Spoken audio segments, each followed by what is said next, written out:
సభకు వందనాలు.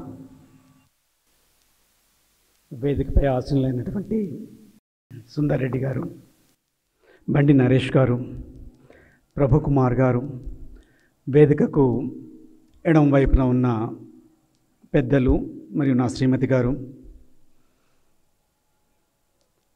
నాకు ఎదురుగుండా ఉన్న ఈ సంఘ శిక్షావర్గ సామాన్య శిక్ష పూర్తి చేసుకున్న ఘటనాయక్ ఆపై స్థాయి రాష్ట్రీయ స్వయం సేవక్ సంఘ్ కార్యకర్తలు, అటువైపుగా ఉన్న సోదరిమణులు, హైందవ బంధువులు అందరికీ నా నమస్సుమాంజలు. ముందుగా ఈ 15 రోజుల కాలంలో శిక్షాకాలాన్ని దిగ్విజయంగా పూర్తి చేసుకొని ఒక గొప్ప ఆత్మస్థైర్యంతో సమాజానికి మేమేమైనా ఇవ్వగలం అనే గట్టి నిబద్ధతతో రేపటితో ఇక్కడి నుంచి బయలుదేరుతున్న మీ అందరికీ కూడా నా శుభాభినందనలు, శుభాకాంక్షలు. ఎప్పుడో దాదాపు 100 సంవత్సరాల క్రితం విజయదశమి నాడు డాక్టర్జీ స్థాపించిన 5 మందితో డాక్టర్జీ గారు స్థాపించిన ఒక సంస్థ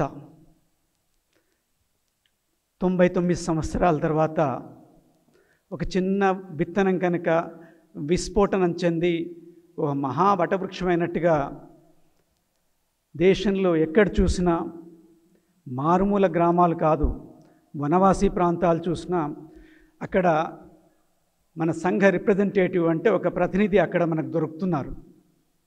ఇది చాలా గొప్ప విషయం. ఒకవేళ స్వర్గీయ డాక్టర్జీ గారు కానీ, గురూజీ గారు కానీ, ఎందుకంటే వాళ్ళ కంట్రిబ్యూషన్, వాళ్ళ కష్టం దీని వెంబడి చాలా ఉంది. వాళ్ళ కనుక ఇక్కడ ఉంటే వాళ్ళ ఆత్మ ఈ దేశంలో ఎక్కడన్నా కదులుతూ ఉంటే కనుక ఆ రోజు వారు విత్తనంగా వేసిన ఒక చిన్న విత్తనం ఈరోజు ఈ దేశానికి అందిస్తున్న సేవ అన్ని వర్గాల్లో, ఒక వర్గమని కాదు, తల్లి లాంటిది రాష్ట్రీయ స్వయం సేవక్ సంఘ్.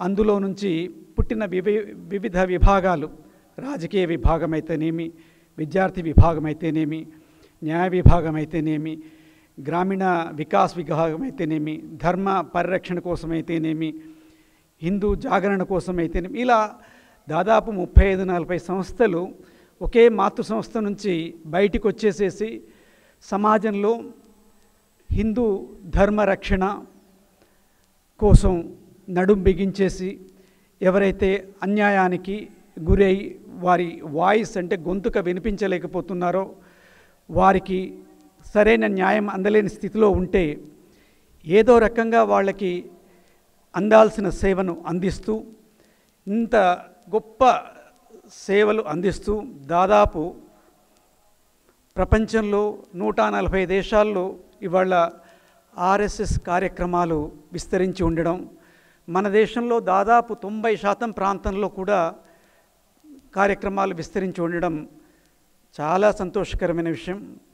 నేను మీ అందరి నుంచి కూడా ఒకటే కోరుకుంటాను, తిరిగి మన ప్రాంతాలకు వెళ్ళినప్పుడు అక్కడ కనిపించే ఏ అన్యాయాలను, అక్రమాలను కానీ, కుల వివక్షలు కానీ, లేకుంటే ఎలాంటి సామాజిక రుగ్మతలు ఉన్నా కూడా వాటి తరఫున ఎవరికైతే గొంతు ఉండదో వాళ్ళ తరఫున మీరు గొంతెత్తి ప్రశ్నించి వాళ్ళకు సరైన న్యాయం అందేదాకా ఏ రంగంలో కానివ్వండి మీరు వారికి సహకరిస్తారని, ఈ దేశ భవిష్యత్తుకు మీ వంతు పాత్ర చక్కగా ఉంటుందని చెప్పేసి నేను మనసా వాచా కర్మణ నమ్ముతున్నాను.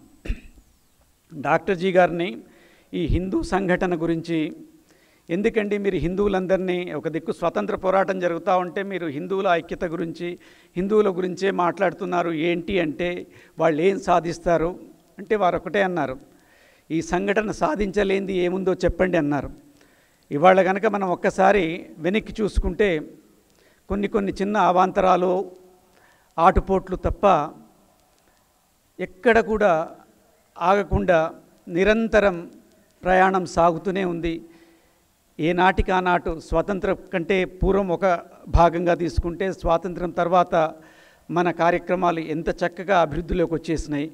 ఇందులో శిక్షార్థి అయిన వారు లేకుంటే ఈ సంఘ సంపర్క్ ఉన్నవారు ఎవరైనా కూడా ఒక్కసారి సంఘ సంపర్క్ ఉంటే వారి జీవితంలో ఏ మారుమూలలు ఉన్నా వాళ్ళ నడవడి వీరు ఎప్పుడో ఎక్కడో సంఘంలో ఏదో బాధ్యతనో లేకుంటే 4 రోజులు శాఖకు పోయేసేసి దండనో నియుద్ధనో ఏదో చేసింటారు. లేకుంటే వీడికి క్యారెక్టర్ కానీ వీడి నమ్మదగ్గ క్వాలిటీ కానీ వీడి దగ్గర ఉండవు అని ఒక చక్కని ముద్ర అది మన సంఘకు ఈరోజు ఈ సమాజంలో ఉన్న గొప్ప పేరు. గొప్ప ఇదంతా ఎట్లా వస్తుందంటే ఒక నిబద్ధత వల్ల, ఒక అకుంఠిత దీక్షత వల్ల.